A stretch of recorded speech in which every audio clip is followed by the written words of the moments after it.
This week on the Late Apex, Dakar Desert Rally, World of Outlaws, and we have a pro sim racer joining us on the sofas.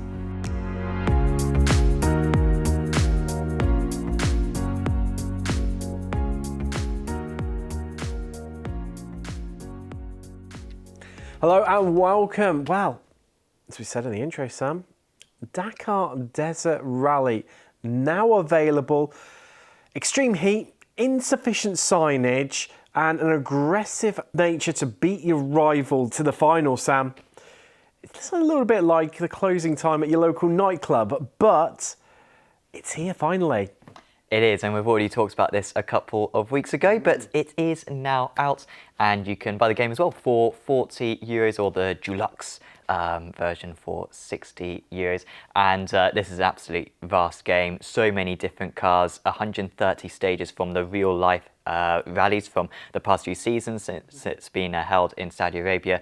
Lots of different car classes as well. So it's a real big titan when it comes to off-road racing. And some historical content as well that's coming at release too, I believe, Sam? Yeah, already some historical content released. We've also got a bit more information as well about the some of the DLCs which are coming up in the future, and in that includes a couple of historic car packs and of course a new US map as well, which is going to be included. So lots of information coming out about the game. Now, I'm intrigued, Sam, is the open world aspect and how that's going to play. I mean, it's almost, we were chatting earlier, you know, while we're in the office, it's got that little bit of a Forza Horizon vibe to it. Yeah, absolutely. And at the moment, unfortunately, the open world element, it's not completely open world. So there's going to be a cool kind of element to it, I believe at least, which is going to be where you can basically make your own stages, where you've got this entire world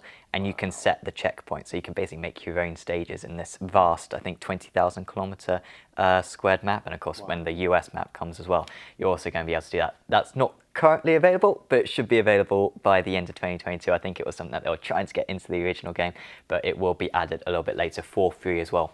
And this is a game that they're not going to do like a yearly release on. It's going to be a game like a Blaze platform, and they're just going to build on progressively. Exactly, yeah. And I think, for me at least, Tim, I think that's a very positive thing. I think whenever you have annual releases, you've always got that pressure of, we've got to do something for next year.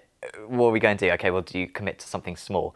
This gives them the freedom to commit to something big, aim for something in 2-3 years' time. I think we've seen that with a lot of other simulators. But I mean, just the fact that they can, you know, add to their weather system, all 4 seasons represented in this. So you've got spring and the summer, you've also got winter as well. Some winter-style cars as well coming to the game in the future. You've got vastly different weather conditions. So it's absolutely huge, and they're just going to be building on that hopefully for, well, hopefully the next few years. As we mentioned, available on PlayStation, Xbox, and of course PC. But I think now it might be time to talk World of Outlaws, another new game, continuing on with that dirt theme, it seems to be at the moment. Interesting game this, isn't it, Sam? Console only, but has the influence of iRacing on top of it. Monster Games has been acquired by iRacing back in January of this year. And so it's a little bit unsure how much stuff iRacing have actually implemented for it, because a lot of the cars, the same as the iRacing off-road cars. And the tracks too, as well. Pretty much mirrored. But obviously iRacing only acquired them back in January. You feel like this game has been developed for a fair bit longer than that. How much influence have they got? It's a little bit unclear, but hopefully the more influence, hopefully the better the game will be. For me, the interesting aspect is it sort of fuses the sort of console casual gamer world in with the sim racing aspect to sort of amalgamate them together, where you've got this career progression ladder and also the online competition element that you see within iRacing coming into it as well. Yeah, so the career mode, I quite like this element because there's a proper like tiered system where you go from local to regional to the national level. I guess kind of replicating the real life kind of element of it, and you get to choose which series you go into. So initially you're quite limited. I think it's just 2 series you get to choose from initially, but as you win more and more stuff, you can go into new series, bigger competitions, bigger money, invest in your car. So real nice career mode. And then of course, like you were saying, the online mode, the fact that we've got a very much an iRacing light, I guess, where you set, I think it's basically your best race time during the week puts you into splits basically for a weekend event, and then you have races at the weekend which mean a little bit more. I'm not 100% clued up about it, but it's sort of the fragments of iRacing's influence, but in a very different model, appropriate for consoles. It's the sort of sprinkles on top of the cake almost, just sort of intermingling in a little bit there with it. But for me, Sam, I do wonder, is this iRacing's first foray into the console market? Sort of dipping their toes in the water, seeing if it feels, does it feel nice? And then maybe integrating across. I mean, I'm not too sure how that could work. I know a lot of the sim racing purists out there on PC running high hertz monitors, high frame rate. You don't tend to get that on console or the latest gens. They are rated up to 144 hertz. So you are starting to bridge that gap now between PC, where you've got the high frame rates, and standard consoles. But then again, most people play on TV, so wouldn't necessarily get the benefit from that. I don't know. Yeah, it's a tricky one, and we were discussing as well earlier on, like what other elements can iRacing kind of go into the console games. I struggle to imagine iRacing itself on consoles. I imagine that was unlikely to happen. But can they acquire other companies? Can they invest themselves into making their own games when it comes to sim racing and go into other kind of motorsports disciplines besides dirt racing? Perhaps so. Maybe that would be a more kind of logical sense. But it's maybe the start of a new kind of idea for iRacing over the next decade or so. Now, a little bit of a misunderstanding for ourselves here. Got a little bit excited in the office when we spotted that Virtual Le Mans will be off to, well, they said historic Le Mans. It got us thinking when we thought maybe it's one of the older versions. No, of course it's not.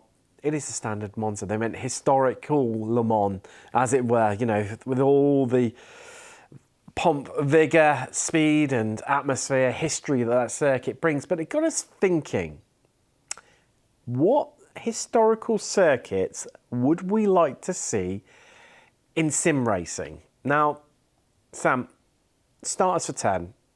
I've got 3 here for you, which are a little bit of a theme going on here, you'll see. First up is Avis, which existed from 1921 to 1935 in this current guise.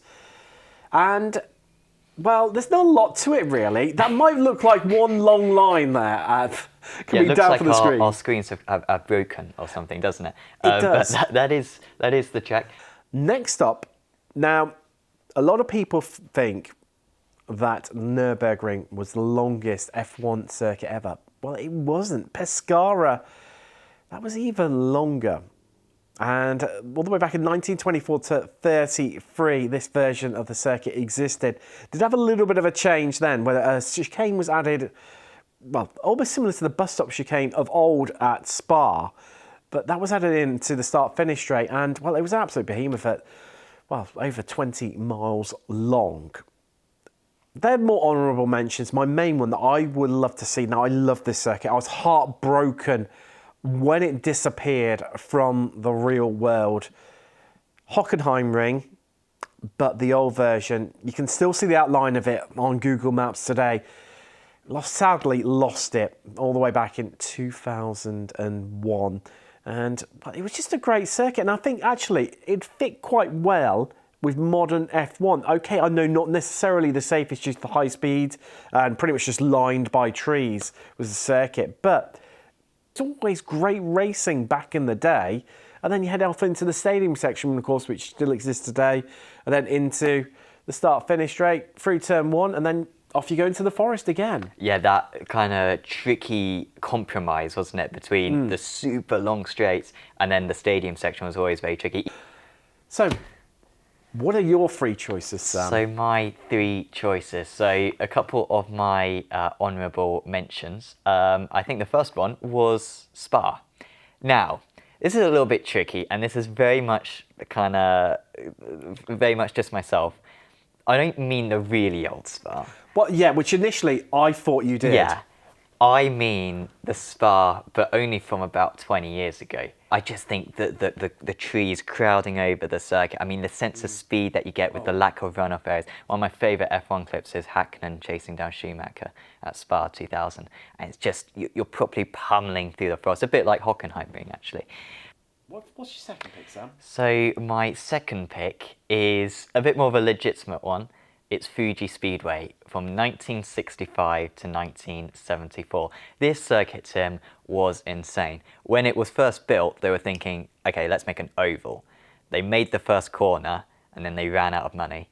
And so they're like, let's not make an oval, let's make a road course instead. So you had a banked turn one, I think about 30 degrees of banking, just insane speed. Obviously, in most cars nowadays, that would be flat out. And then you got this, just flowing section for the rest of the circuit. Now, my last pick, and I didn't think about this one initially, I had to do a little bit of digging to find this. Estoril, specifically 1972 to 1992. This is the one without sorts of the safety changes, I would say, Tim. This is pretty much original Estoril. Still a brilliant circuit, which should be in way more sims. Why it's not in more sims, I don't know. No, I don't get it I've driven either. it on GTR 2 and that's like it. It should be on lots more stuff. It's a brilliant circuit now, but this is properly even better. Turn 1 and turn 2, super quick, not the hairpin we've got anymore. Proper high speed section. We've got the original parabolica as well, UK, a lot of speed through. And then also you get rid of a couple of the chicanes as well. It's a great circuit now, but it used to be one of the absolute best in the world. Just while I think about it as well, Sam, big shout out to racingcircuits.info. Brilliant website, filled full of information. That's where we've acquired the track maps from for this little section of the show. Well, we're going to take a quick break now. We'll be back on the other side where we'll be chatting on the sofas to a pro sim racer, and it'll be more Sam versus Tim.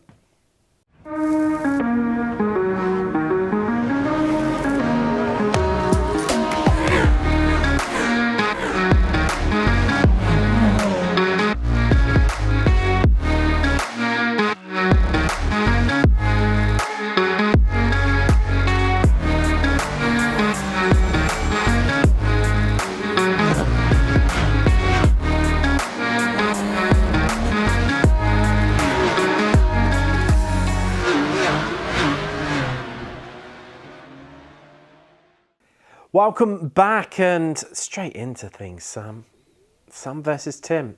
The gap's winning margin's been shrinking week by week, hasn't it? Can I finally get my first win of, well, eternity so far? This week, track names, but Lewis, our producers, have been having a little bit of fun, hasn't he? Turning them into anagrams just to make things a little bit more challenging for us. Yeah, I watch a fair amount of Countdown, I'm not afraid to say. I'm not very good at Countdown. It's not put me in good stead. It's just made me really aware I'm rubbish at anagrams. So if you're going to win any week, Tim, this is going to be the one. No pressure whatsoever. There really is there. Well, should we get stuck into things and see what the first one is? Yes. And there's no time limit, by the way, guys. So we might be here for a while. Go put the kettle on. If this is an hour-long video, you know why. Let's see. Let's see. Inputs Tommy. Imola? No. No, inputs Tommy. Portimao? Interlagos? Should have also said we get as many guesses as we like.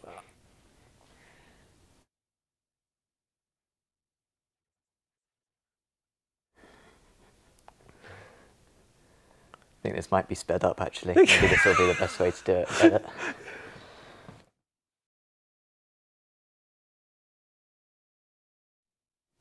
Summit Point? Oh, you will need a beep there. Yeah. Two of them. That's a beep. And it's only the first one. Get ready, guys. Whoa, that took a while. It did. Here we go. All right.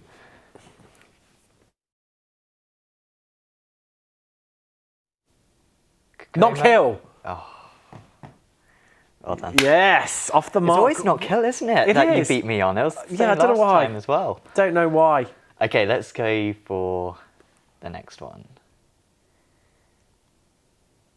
Ran roughing. Hungaroring.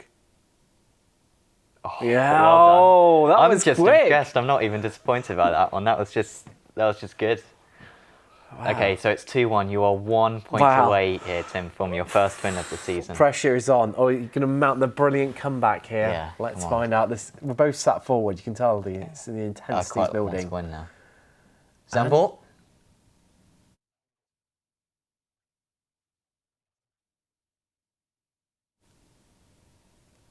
See, I'm looking at this, but nothing's going on in my brain. No, I keep thinking like the same circuits over it. Oh, no. I'm like, I what about still that think circuit? it's Zandvoort. No. Oh,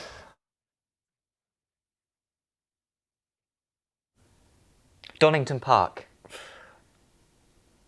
no. I'd spotted ring in it. So I was thinking like Hungaroring. Nothing happened in my brain for the first minute on that one, and then No. I just went through British circuits, hoping. Wait, just blind luck and faith. I'm so bad at this. This is Oh, unreal. well. It's 2-2. It's the decided. finale It's as almost well. like we've just planned this, but we generally haven't. No, we are equally as rubbish as We one are. another, we can confirm. Let's Final one. Let's just not kill. Come on. Okay, here we go. Brands Hatch. No. I was Beetle. venture losses. Barcelona? Oh no, it is. No, it's isn't not. it? No, there's no A. Oh, Don't yeah. worry. I'm just shouting Oh, stuff. Even if I get this, we're both losers, Tim. well, venture losses. You know. Ironic.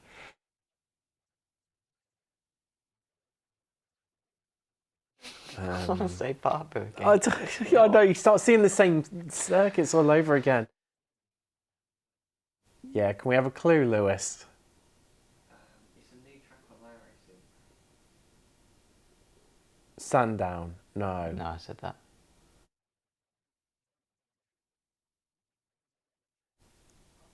Wait, what other ones were there? Oschersleben? Oh no! No! No! Oh, so close. I want to hug you, Tim. I feel so bad.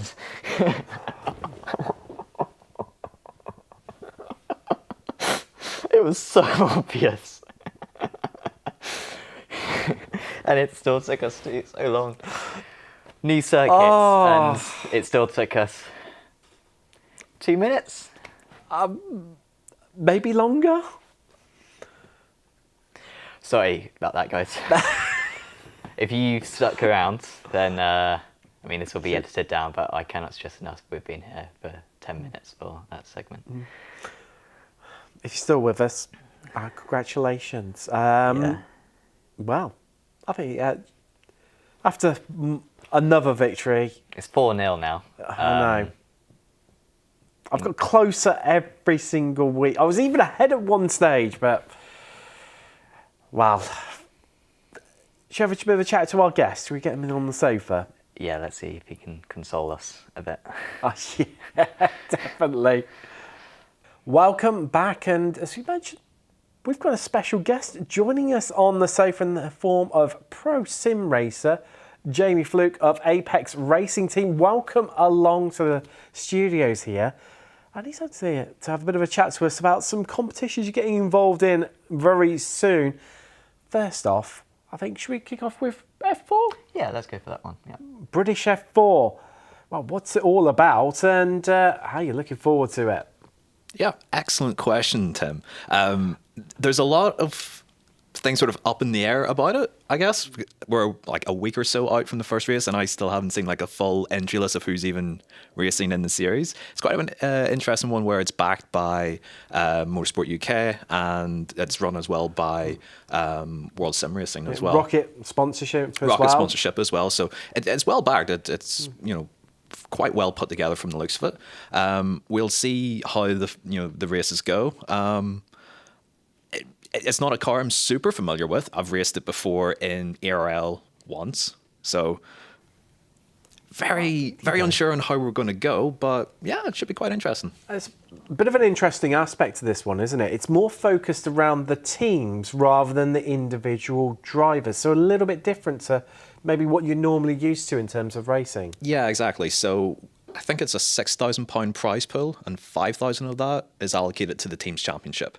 Okay. So the drivers' championship is, I mean, it's nice obviously if you can win. I think it's £500 up top, but the main focus is working as a team to try and get the best results for the team. So how that plays out in terms of the races. So we've got two 20-minute races in terms of strategy and tactics, and we'll see, how aggressive some people will play the team game. Remains to be seen. But yeah, until we have that first race, it's hard to know what way the races are sort of going to pan out. Of course, we know that you're racing in this championship as well. Who is your teammate? And I believe we've also got an academy team entered as well. We do indeed. So I'm paired up with my fellow Northern Irishman, Peter Berryman. So it's good to get paired up with him once again. We've not actually shared like a team as such in any like special event really before, so it'd be really interesting to see how we work together on that one. And then in the other car we have Luke McKeown and Stan Dislandis. So yeah, pretty strong lineup. Luke is pretty strong as well in the F4 car, so it's not like we're, it's not like an A or a B team as such. I mean, any of us could be in the ART car and in the ARA car as well. Of course, we are also entering into the new IMSA championship as well. Talk us a little bit about that. What sorts of the cars being used and what's like the main concept of it? So it runs quite similar to how IMSA is run in real life, only we're running the GT3 and the TCR class. So quite a strange dynamic. I have in the past run a league where it was multi-class that involved both GT3 and TCR. As a TCR driver, my goodness, it was terrifying. Scared the bejesus out of me. And of course, this series is going to have 2-hour, 40-minute races. How does your practice change from preparing for a 2-hour, 40-minute race and practicing for a 20-minute race like you have in the F4s? Totally different. So with the 20-minute races, it's a lot more we'll say straightforward in terms of what you're prepping for. Doing 20-minute practice runs is pretty straightforward, not the hardest thing in the world. We're not going to be doing 2-hour, 40-minute runs by ourselves in practice to work everything out. We'll maybe do a full stint, which is about an hour in a GT3 car, and then extrapolate it over the course of the race and try and work things out from there. The unknown as well is how much traffic is going to influence lap times over a run, so making sure that we know when to pit as well becomes an interesting factor. And I believe that there's going to be like manual safety cars thrown as well in the series. So again, that's a complete outlier versus what we normally do in sim racing, where it's usually just a sprint race no matter how long the race actually is. Oh, definitely. It's going to be an interesting dynamic. Multi-class always is, and wow, best of luck to you, really, I think. Best of British. And you're going to stick around for the next segment? Yeah, absolutely. Oh, definitely. And let's take a little look at what's happening in the week coming ahead on Apex Racing TV. And one series that we're going to pay a little bit of focus onto, and love to hear your thoughts. Ricmotech World Challenge. They're running GT3 and touring cars. Something you're going to really get experience into. They've had 2 rounds so far, and any advice to the guys out there really on how to deal with it that are taking part in this series? So the advice for each class is actually kind of the same. Be as predictable as possible with your actions. And that, if you're a GT3 car making a move on a TCR car, let them know, with the body language of the car as early as possible. Right, if I'm going to make the move, just sort of show the nose halfway down the straight. It's like, right, I'm probably going to go for this, be aware. And likewise, if you're in the slower class, making sure not to make any late sudden moves, especially in a braking zone, for example, because even though the GT3 cars are quite agile, they're not, F1 cars in terms of agility. So there's only so much that they can, react to. So being predictable in how you place your car is super important. So a quick rundown of sorts of what's happening so far this season.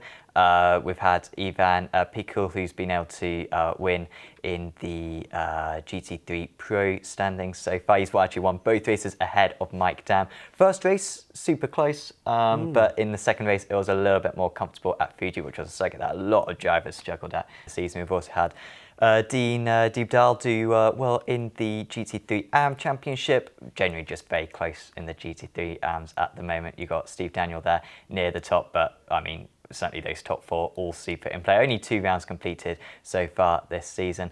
Yeah, Nathan Thomas doing extremely well. Eric Violet in the top of the TCRs. Again, fairly close right there, just 1 point in it with Brandon Whitworth in second position. And so we head for the next round to Motorsports. Not a circuit that I tend to associate with multi-class racing, I must say. Jamie, how do you think that one's going to turn out? That'll be tricky. It might work a little easier if it was more of a high-speed multi-class, so like, you know, a P1, P2 sort of a thing. Having done the cameras for, I believe it was ARL prototypes last season, I think that we went there, so it was okay because the cars had enough downforce to run, you know, different lines. Here, with TCRs as well, that's going to be quite tricky. You don't want to be going around the outside of a TCR turn 2. That's going to be hard work. So survival of the fittest, I think, on that one. And whoever can make it to the end is probably going to have a good day. Oh, definitely. It's going to be an interesting one to see, and definitely, I'm sure, one to watch out for. But, of course, for the rest of the week, Friday, Radicals. No, series you absolutely love, being British Sim Racers champion. Best series. Yeah. Zero bias there. Of course, we'll be back in the studio on Saturday as the F3 League returns. And, well, we've had a cracking season so far, and I think it's probably just going to continue on that a little bit more, really, isn't it? Yeah, we've had 3 absolutely mega rounds so far this season. We keep on thinking next week's not going to be as good as that, and then it just keeps on delivering. So I think it's going to be very much the same next week. And of course, aerial trucks, we've got Formula 3.5 as well. So those weekends, as per, absolutely packed 5 broadcasts in 2 days. Yeah, IGP Fun on Sunday night, SRF Weekend Warriors, 2 big grid, big action series, and, well, just short of anything to watch, yeah, but definitely plenty going on here at the channel. But, well, thank you very much for joining us. Jamie, thank you for joining us on the sofa. No problem. I've been Tim Cox, he's been Sam Fitzpatrick, and we'll see you in a week's time on The Late Apex.